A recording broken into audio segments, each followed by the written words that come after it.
Jadi, makna lingkungan belajar sendiri yakni tempat atau keadaan yang mempengaruhi proses perubahan tingkah laku ketika didik yang meliputi segala proses berlangsungnya pembelajaran. Lingkungan sosial dan lingkungan non-sosial. Lingkungan sosial sendiri dibedakan menjadi dua, yaitu dibedakan menjadi tiga, yaitu lingkungan sekolah, lingkungan masyarakat, serta lingkungan keluarga. Lingkungan sekolah yaitu meliputi seluruh warga sekolah, baik itu peserta didik,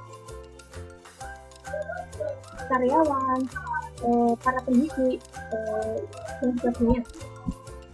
Sedangkan lingkungan masyarakat sendiri yaitu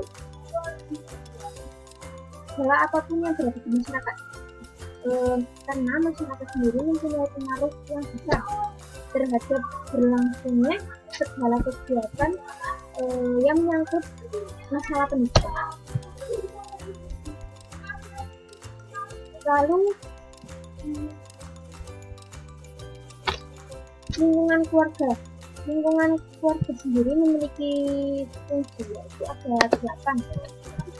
Fungsi protektif, fungsi biologis, fungsi afektif, fungsi rekreatif, fungsi ekonomis, fungsi sosialis, fungsi edukasi, dan yang terakhir fungsi religius. Selanjutnya yaitu fungsi non sosial, yaitu ada 3.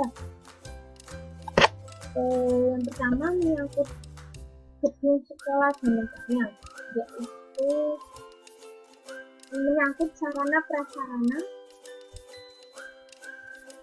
yang ada sekolah, yaitu seperti alat-alat belajar, sumber belajar, dan sebagainya. Yang kedua yaitu lingkungan alam atau fisik. Yang ketiga yaitu lingkungan kultural, yaitu mencakup hasil budaya dan teknologi yang dapat dijadikan sumber belajar yang dapat menjadi faktor pendukung pengajaran. Lalu selanjutnya yaitu fungsi dari lingkungan belajar, yaitu ada 3, fungsi psikologis, pedagogis, dan instruksional. Fungsi psikologi sendiri itu respon peserta didik yang dapat menunjukkan tingkah laku tertentu. Lalu fungsi pedagogis yaitu dapat mempengaruhi peserta didik yang lebih bersifat mendidik. Dan yang terakhir yaitu fungsi instruksional. Prinsip penataan lingkungan belajar ada 2, ada dilihat dari dimensi lingkungan fisik itu dan dari dimensi lingkungan psikososial. Yang pertama dari dimensi lingkungan fisik. Dalam manajemen kelas yang efektif, lingkungan fisik merupakan faktor yang sangat penting.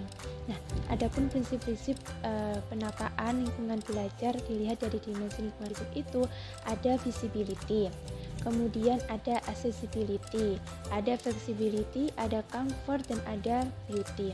Yang mana kalau visibility itu keleluasan pandangan, artinya penempatan dan penataan barang-barang di dalam kelas itu tidak mengganggu pandangan siswa.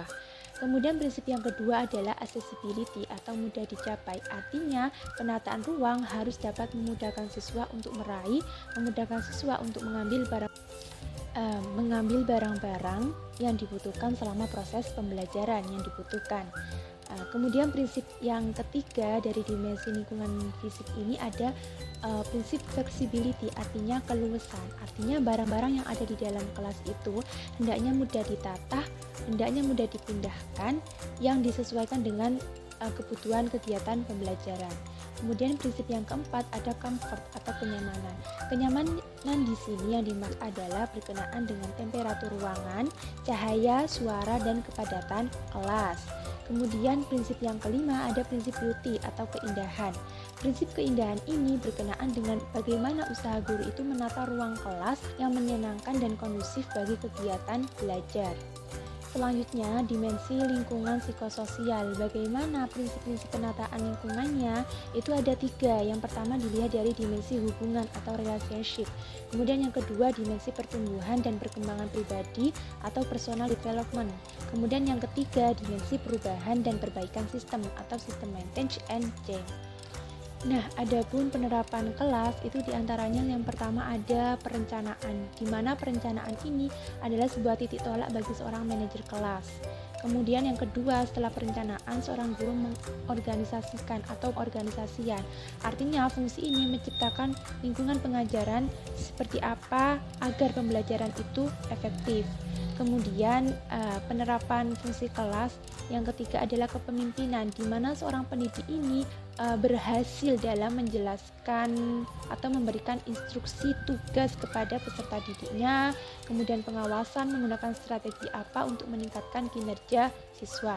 Kemudian terakhir pengawasan, pendidik yang memutuskan mana hasil belajar yang telah dicapai dan yang belum dicapai, itu semua dirangkum dalam sebuah fungsi pengawasan. Ada beberapa bentuk strategi, diantaranya yang pertama menata lingkungan fisik dan yang kedua menata lingkungan psikososial. Kalau menata lingkungan fisik itu berarti kalau kita membicarakan lingkungan fisik itu meliputi sarana prasarana pembelajaran yang dimiliki oleh sekolah seperti lampu, ventilasi, bangku, tempat duduk yang sesuai untuk siswa dan lain sebagainya. Artinya lingkungan fisik ini memberikan peluang gerak. Semua aspek yang berhubungan dengan upaya penyegaran pikiran bagi siswa itu setelah mengikuti proses pembelajaran, sehingga menata lingkungan fisik sangat perlu untuk ditata. Kemudian menata lingkungan psikososial. Lingkungan psikososial berhubungan dengan pola interaksi antar peserta didik yang ada di sekitar sekolah. Misalnya guru dengan guru, siswa dengan siswa. Nah, lingkungan sosial belajar ini diwarnai adanya keakraban proporsional antara guru dengan siswa.